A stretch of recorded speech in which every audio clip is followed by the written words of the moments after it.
देशभरातील खगोलप्रेमींसाठी आनंदाची बातमी एका प्रकारे परभणीच आहे। भारतात खग्रास चंद्रग्रहणाला सुरुवात झालेली आहे। खगोल अभ्यासकांना ब्लड मून पाहण्याची ही चांगली संधी आहे। साध्या डोळ्यांनी हे खग्रास चंद्रग्रहण पाहता येणार आहे। 1997 नंतर पहिल्यांदाच असं काहीसं घडतंय।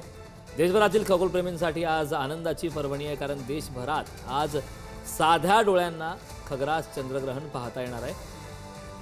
खगोल अभ्यासकांनी या संदर्भातली माहिती दिलेली आहे। त्याची ही दृश्य आपण पुढारी न्यूजवरती सुद्धा पाहतोय। भारतातील खगोलप्रेमींसाठी आनंदाची बातमी आहे। खरं तर विशेष म्हणजे 1997 नंतर पहिल्यांदा सप्टेंबर महिन्यात खग्रास चंद्रग्रहण पाहायला मिळत आहे। आपल्याला हे चंद्रग्रहण थेट बघता येणार आहे। याआधी 2018 मध्ये 2 वेळा खग्रास चंद्रग्रहण भारतामध्ये दिसलं होतं। त्यानंतर आता तब्बल 7 वर्षांनी भारतीयांना खग्रास चंद्रग्रहण पाहायला मिळणार आहे।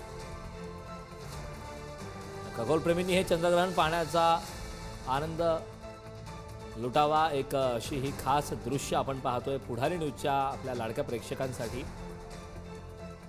रात्री 11 वाजता संपूर्ण चंद्रबिंदू पृथ्वीच्या छायेत आल्यानंतर लाल तपकिरी रंगाचा दिसणार आहे।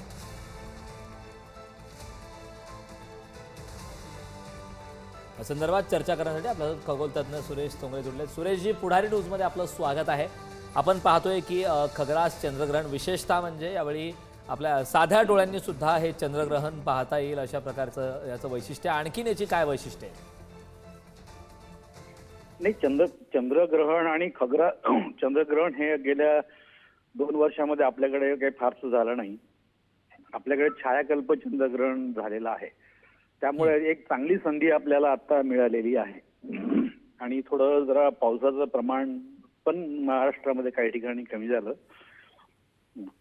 तर त्याच्यामुळे एक चांगली संधी आपल्याला मिळालेली आहे। विशेषतः खगोल अभ्यासक आहेत, वैज्ञानिक अभ्यासक आहेत आणि विद्यार्थी आहेत, यांच्यासाठी ही चांगली संधी मिळालेली आहे। आणि आता जस्ट जवळजवळ 10 वाजेच्या दरम्यानच हे ग्रहण चालू झालेलं आहे। चंद्रावरती पृथ्वीची सावली पडायला लागलेली आहे आणि 11 वाजेपर्यंत त्यानंतर पुन्हा ज्याला आपण रेड मून म्हणतो, आपण लाल चंद्र चालू होईल आणि 12:20 आपल्याला संपूर्णपणे तो पाहता येईल। त्यानंतर मग पुन्हा खंडग्रास होईल आणि छायाकल्प होईल आणि मग नंतर रात्री। तर एक चांगली संधी आहे लोकांना पाहण्यासारखं। त्याच्यात काही लोक अंधश्रद्धा जरी बाळगत असले तरी अंधश्रद्धा हा खरं तर न बाळगता शास्त्रीय दृष्ट्या, वैज्ञानिक दृष्ट्या, खगोलीय दृष्ट्या याचा अभ्यास निश्चितच केला पाहिजे, कॉलेजच्या दृष्टीनं, विज्ञानाच्या दृष्टीनं। आणि याच्यातून आपण अवकाशातल्या ज्या घटना आहे, ज्या घडतात त्या का नेमकं घडतात त्याचा पण अभ्यास आपल्याला या दृष्टीनं करता येतो। अगदी खरं तर आपण पाहतोय की खरं तर खग्रास चंद्रग्रहणाचा आजचा हा दिवस आहे।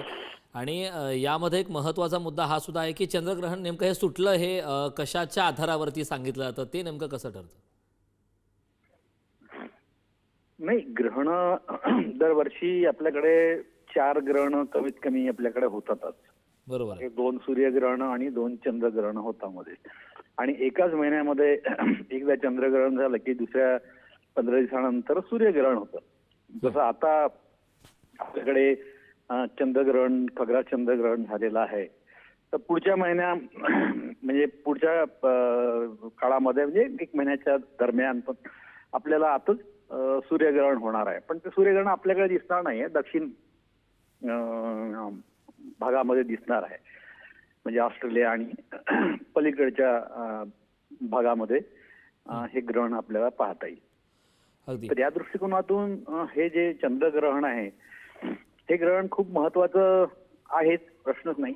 या दृष्टिकोनातून आपल्याला एक चांगला अभ्यास या दृष्टीनं करता येतो आणि त्याचा अभ्यास सर्वांनी केला पाहिजे, कुठल्याही प्रकारच्या अंधश्रद्धा न बाळगता। अगदी सुरेशजी, एक महत्त्वाचा मुद्दा की ज्यावेळेस अगदी ग्रहण कुठलंही असो, मात्र चर्चा बऱ्याच असतात, तर्कवितर्क असते, त्या प्रकारची चर्चा रंगत असते की कुठल्या गोष्टींची त्या दरम्यान, ग्रहणाच्या दरम्यान काळजी घ्यावी, त्यावरती नेमकं आपलं काय मत आहे? खरं तर आता हे ग्रहण जी आहे, सूर्यग्रहण असो की चंद्रग्रहण असो, गेल्या लाखो करोडो वर्षापासून होत आहे. अगदी.